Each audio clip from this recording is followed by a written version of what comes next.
President. Senator from Texas. Mr. President, since 1790, the Coast Guard, our nation's oldest continuous seagoing service, has been the world's premier force in maritime safety, security, and stewardship. Guided by its core values of honor, respect, and devotion to duty, the Coast Guard is a symbol of resolve to our adversaries and of hope to those in peril at sea.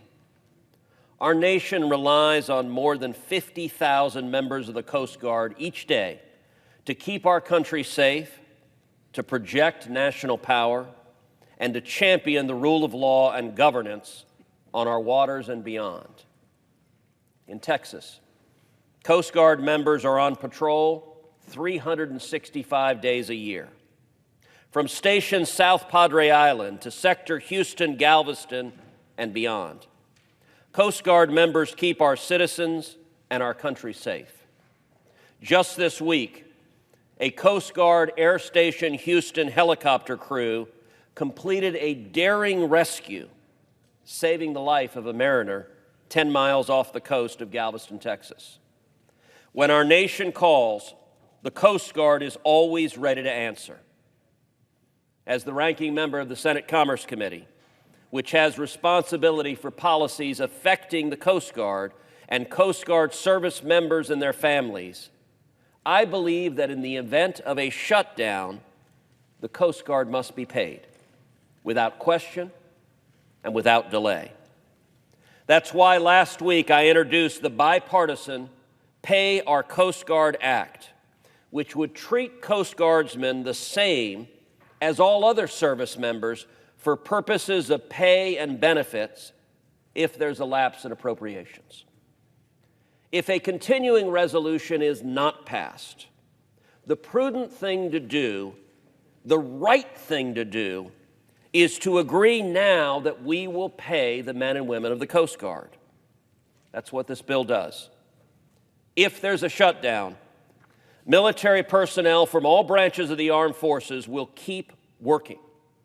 In past shutdowns, Congress acted swiftly to pay our troops. But since the Coast Guard is housed in the Department of Homeland Security and not the Department of Defense, Coast Guardmen were left out. They weren't compensated. Our bipartisan legislation, which I introduced along with Senators Cantwell, Sullivan, and Baldwin, avoids that scenario by saying if there is a shutdown, all of our armed forces, including the Coast Guard, must be paid. This bipartisan bill makes clear here and now that we will not take the Coast Guard hostage to a shutdown fight. While the American people can always count on the Coast Guard has not been always able to count on this chamber to do the right thing. During the last government shutdown, which was precipitated by the Democrat majority in this chamber, in 2019, members of a single branch of our armed forces, the Coast Guard, worked without paychecks for 34 days, oftentimes alongside service members of other branches who were still being paid.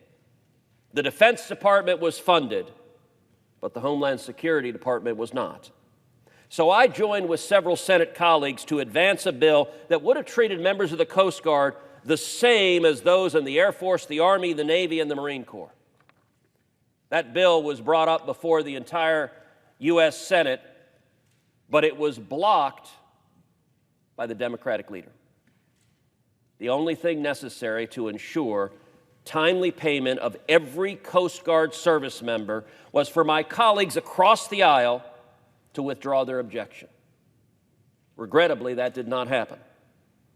While Coast Guardsmen put their lives in danger protecting our maritime borders, some of their families were forced to resort to food pantries and short-term loans to pay for housing. We have the opportunity today to get that right. Last month, we marked the 233rd birthday of the Coast Guard. To commemorate the occasion, this chamber unanimously passed a resolution that I introduced honoring the Coast Guard's excellence in maritime border security. The resolution also expressed the Senate's gratitude for the Coast Guard's work in protecting our people and our borders from illegal immigration and keeping deadly drugs like cocaine and fentanyl from entering the United States. Again, that resolution passed the Senate unanimously in July. I hope to see similar unanimous support for the Coast Guard from my colleagues today. Let's not wait until we know if there's going to be a shutdown or not to make sure that Coast Guardsmen are treated fairly and equitably. Let's act now to show the Coast Guardsmen who keep us safe that we've got their back as well. Let's do the right thing by making clear that if we pay our Department of Defense troops, we're also going to pay our troops from the Coast Guard. At this point, I want to yield to my colleague, Senator from Alaska, Senator Sullivan. Mr. President. Senator from Alaska. Well, I want to thank my colleague and friend, Senator Cruz from Texas, where he has presented our bill, the Pay Our Coast Guard Act, which he noted is a bipartisan bill in the Commerce Committee with the chairman, the ranking member. I am the ranking member on the subcommittee in charge of the Coast Guard. The chair of that committee, Senator Baldwin, is also a co-sponsor of this bill. Senator Cruz laid it out really well.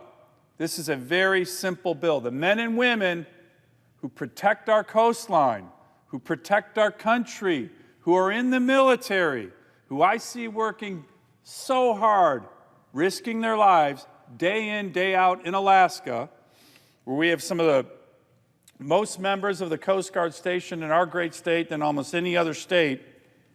They need to be protected, and they need to know the United States Senate has their back. Now, it's kind of hard to believe what Senator Cruz just mentioned, but let me repeat what happened in 2019. When there was a partial government shutdown, every branch of the U.S. military, the Army, the Navy, the Marine Corps, the Air Force, they all got paid. They all got paid, with one exception, the Coast Guard. Imagine how you felt if you were in the Coast Guard watching your brothers and sisters in the other services getting paid and you weren't. There were operations going on in the Persian Gulf where members of the Marine Corps, the Navy, and the Coast Guard were doing joint operations against Iranian aggression, and one of those members on those ships and boats wasn't getting paid, the Coast Guard members. So this happened, Mr. President, in America. As a matter of fact, the Commandant of the Coast Guard at the time, Admiral Carl Schultz, said, quote, "This marks the first time in our nation's history that service members in a U.S. armed force have not been paid during a lapse in government appropriations." So what are we doing on the floor today? We are saying, let's not let this happen again. In the event of a shutdown, which none of us want, let's make sure that what happened, and Senator Cruz just mentioned it, Coast Guard men and women across the country, including in Alaska, woke up for 34 days, did not know where they were going to get a paycheck, and essentially had to rely on donations from the communities in which they served to do their job. Now look, the communities came together, and that was a wonderful thing. But I've committed to my Coast Guard members in Alaska and throughout the country, this should never happen again. This is a no-brainer. And I certainly hope no senator is going to come down here and object and say, well, there's an appropriations issue or a, come on, this is a right or wrong issue. Fix it. We're trying to fix it right now.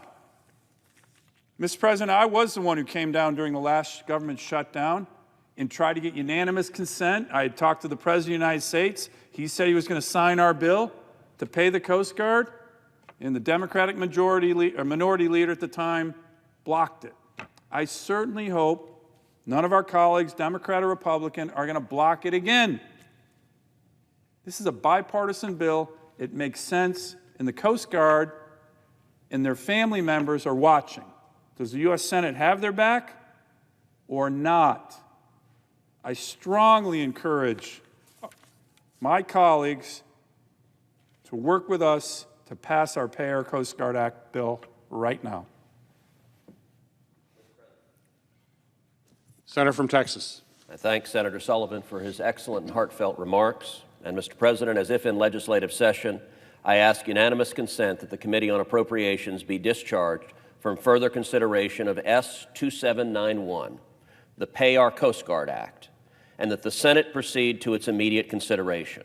Further, that the bill be considered read a third time and passed, and that the motion to reconsider be considered made and laid upon the table. Is there objection? Mr. President. Senator from Washington. Mr. President, reserving the right to object, I share my colleagues' concern with making sure that the men and women of the Coast Guard get the pay they deserve in a timely way.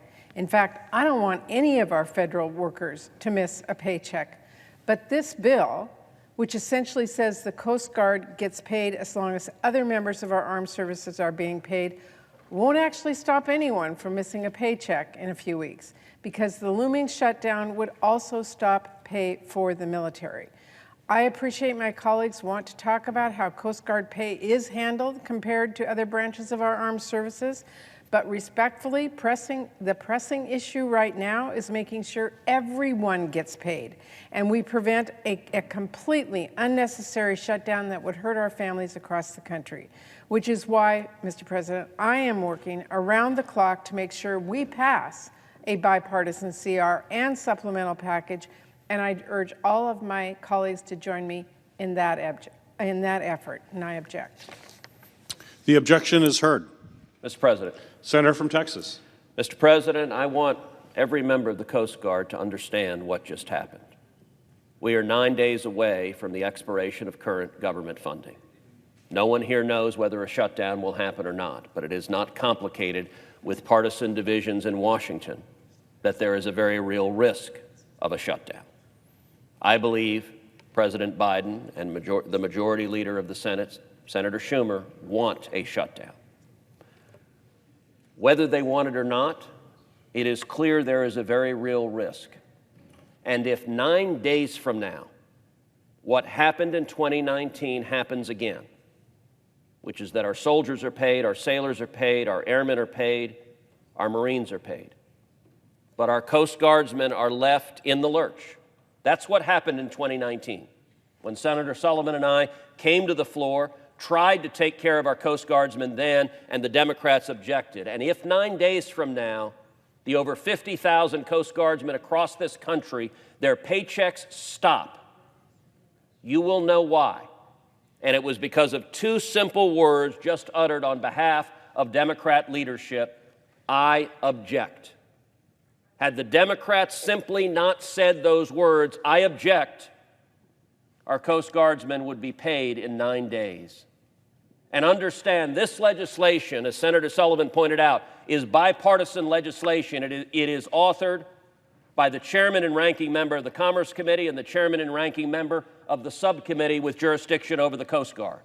And yet Democrat leadership wants to engage in a partisan battle with the House of Representatives, and they want to hold the men and women of the Coast Guard hostage. I'm going to urge the Democrat leadership to reconsider. I don't know whether we'll have a shutdown or not, but I know it is unfair to treat Coast Guardsmen like the red-haired stepchild of our armed forces. The men and women of the Coast Guard, when disaster strikes, and look, I saw firsthand when Hurricane Harvey hit Texas, the incredible heroism of Coast Guardsmen who risked their lives to save people in harm's way. What just happened on the Senate floor is not right, and I would encourage Democrat leadership to listen to their own Democrat chairman of the Commerce Committee, their own ranking member of the Coast Guard Committee, and say, we are going to end this unfair discrimination against the Coast Guard. We're going to treat our armed forces with equity, and regardless of dysfunction in Washington, we are going to pay our Coast Guard. It's the right thing to do, And I would urge members from both sides of the aisle to come together and say, just as we know the Coast Guard has our back if we're in trouble, that we've got their back as well. It's the right thing to do. I yield the floor. Senator from Alaska. President, I'm shocked, disappointed, to be honest, stunned. I didn't think anyone was going to object to this bill. Makes no sense to do so. I didn't even understand the senator from Washington's explanation. Her colleague from Washington is actually the chairman of the Commerce Committee and a co-sponsor of this bill. So again, this is a no-brainer. None of us want a government shutdown, but if it happens, we can't let what happened in 2019 be repeated. And what happened in 2019 was every member of the military services was paid with the exception of the Coast Guard. And I've told them we won't let that happen again. So I'm going to keep coming down on the floor with Senator Cruz, and we're going to get this bill passed. And if you're watching, you're a Coast Guard member, and you understand what happened, Democratic leadership in the U.S. Senate just blocked this bill, a bipartisan bill to make sure you get treated fairly in the event of a government shutdown. It's the right thing to do. Senator Cruz and I will keep working it to make sure this happens. I yield the floor.